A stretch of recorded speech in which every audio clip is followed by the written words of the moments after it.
ನೀವೇ ಹೇಳ್ತಾ ಇದ್ರಿ ಅವ್ರು ಬಂದು ಅಭಿಮಾನಿಗಳ ಜೊತೆ ಸಿನಿಮಾ ಮಾಡ್ಕೊಂಡು ಓಡಾಡ್ಕೊಂಡು ಕುಣಿದಾಡ್ಕೊಂಡಿದ್ರೆ ಚೆನ್ನಾಗಿರುತ್ತೆ ಅಂತ ಹೇಳ್ಬಿಟ್ಟು.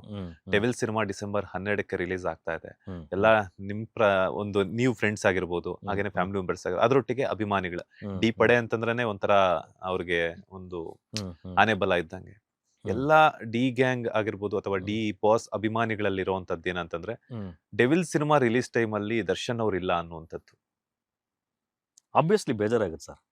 ಈ ಸೇಮ್ ಸಿಚುಯೇಷನ್ನ ಸಾರಥಿ ಸಿನಿಮಾ ಟೈಮಲ್ಲೂ ಫೇಸ್ ಮಾಡಿದ್ರು. ನಾನು ಹೇಳ್ತಿದ್ದೇನಲ್ಲ, ನನಗೆ ಇವತ್ತು ಪರ್ಟಿಕ್ಯುಲರ್ ಕೂತ್ಕೊಂಡು ಇಷ್ಟೆಲ್ಲ ಆಗ್ತಿರೋ ನೋಡ್ಬೇಕು ಅನ್ಸುತ್ತೆ sir. End of the day ಏನು ಸರ್, 3 ಹೊತ್ತು ಊಟ ಚೆನ್ನಾಗಿದ್ರೆ ಅಲ್ವಾ ಸರ್ ಎಲ್ಲ. ಹೌದು ಸರ್, ಸಿನಿಮಾ ಸಕ್ಸಸ್ ಇದೆಲ್ಲ ಬಿಟ್ಬಿಡೋಣ ಸರ್. ಇವತ್ತು ಸರ್ ಅಲ್ಲೋಗಿ ಒಳಗಡೆ ಅಷ್ಟು ಕಷ್ಟ ಬಿತ್ಕೊಂಡು ನನಗೆ ಅಂದ್ರೆ ನನಗೆ ಆ ವರ್ಡ್ ಹೇಳಕ್ಕೂ ಬೇಜಾರಾಗುತ್ತೆ. ನನಗೆ ಹಿಂಗೆ ಕೊಟ್ಬಿಡಿ ಫಂಗಸ್ ಆಗ್ತಿದೆ, ಅದೆಲ್ಲದಕ್ಕಿಂತ ಮೀರಿದ್ದೇನು ಸರ್. ಖುಷಿಯಾಗಿ ಫ್ಯಾಮಿಲಿ ಜೊತೆ 4 ಕೂತು ಊಟ ಮಾಡ್ಕೊಂಡಿದ್ರೆ ಸಾಕು.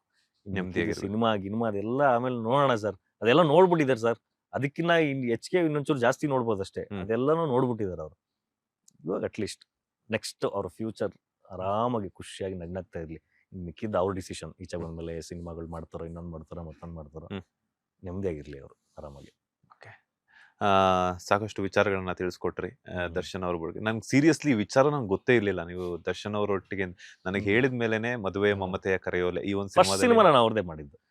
ಫಸ್ಟ್ ಸಿನಿಮಾ ನಾನು ಅವ್ರ ಪ್ರೊಡಕ್ಷನ್ ಅಲ್ಲಿ ಲೀಡ್ ಕ್ಯಾರೆಕ್ಟರ್ ಸಿನಿಮಾದಲ್ಲಿ ಅಂತ ಮಾಡಿದ್ರೆ ನನಗೆ ಅಷ್ಟೊತ್ತಿಗೆ ನಾನು ಪೀಕ್ ಸ್ಮಾರ್ಟ್ ಸ್ಕ್ರೀನ್ ಅಲ್ಲಿ ಅಕ್ಕ ಅನ್ನೋ ಒಂದು ಸೀರಿಯಲ್ ನಾನು ಮಾಡಿ ಆಲ್ರೆಡಿ ನಾನು ಪೀಕ್ ಅಲ್ಲಿ ಇದ್ದೆ. ನಾನು ಅದಾದ ತಕ್ಷಣ ಇಮಿಡಿಯೇಟ್ ಓಕೆ ಇದು ರೈಟ್ ಟೈಮ್ ನಾನು ಸಿನಿಮಾಗೆ ಹೋಗೋದಕ್ಕೆ ಅಂತ ಹೇಳ್ಬಿಟ್ಟು ಒಂದು ಮಧ್ಯದಲ್ಲಿ ಒಂದು ಆರ್ಟ್ ಮೂವಿ ಮಾಡಿದ್ದೆ. ಸಂಜೆಯಲ್ಲಿ ಅರಳಿದ ಹೂ ಅಂತ ಎಂ ಡಿ ಕೌಶಿಕ್ ಅವರು ಡೈರೆಕ್ಟ್ ಮಾಡಿದ್ರು.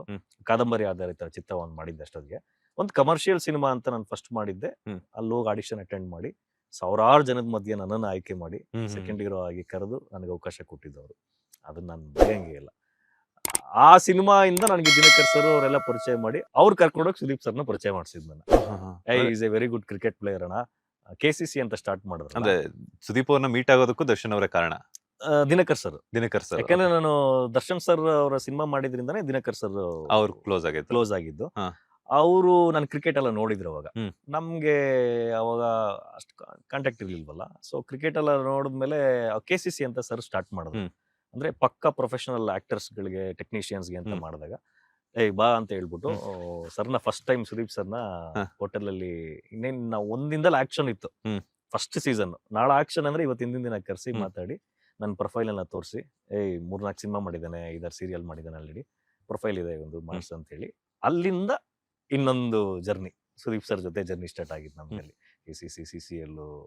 ಸೊ ಐ ಮೀನ್ ಇಬ್ರು ಸ್ಟಾರ್ ಜೊತೆನೂ ತುಂಬಾ ಚೆನ್ನಾಗಿ ಏನು ಮಿಸ್ಯೂಸ್ ಮಾಡ್ಕೊಳ್ದಲೆ, ಇನ್ನೊಂದು ಮತ್ತೊಂದು ಏನು ಎಕ್ಸ್ಪೆಕ್ಟೇಷನ್ ಮಾಡ್ಕೊಳ್ದಲೆ ಇಬ್ರು ಜೊತೆನೂ ತುಂಬಾ ಚೆನ್ನಾಗಿದೆ. ನಾವು ಆಕ್ಚುಲಿ ಆ ಭಾಗ್ಯ ಎಲ್ರಿಗೂ ಸಿಗಲ್ಲ, ಬಟ್ ನಿಮಗೆ ಸಿಕ್ಕಿರೋಂಥದ್ದು ಖುಷಿ ವಿಚಾರ. ಅದನ್ನ ಹಿಂಗೆ ಕಂಟಿನ್ಯೂ ಆಗ್ಲಿ.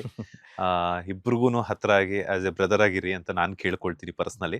ಲೇಟೆಸ್ಟ್ ಹಾಗೂ ಇಂಟ್ರೆಸ್ಟಿಂಗ್ ಸುದ್ದಿಗಳಿಗಾಗಿ ಬಾಸ್ ಟಿವಿ ಕನ್ನಡ ಚಾನೆಲ್ನ ಸಬ್ಸ್ಕ್ರೈಬ್ ಮಾಡಿ. ಹಾಗೆಯೇ ಬೆಲ್ ಐಕಾನ್ ಪ್ರೆಸ್ ಮಾಡಿ. ಇದರ ಜೊತೆಗೆ ಫೇಸ್ಬುಕ್, ಇನ್ಸ್ಟಾಗ್ರಾಮ್, ಎಕ್ಸ್ ನಲ್ಲೂ ಮಿಸ್ ಮಾಡದೆ ಫಾಲೋ ಮಾಡಿ.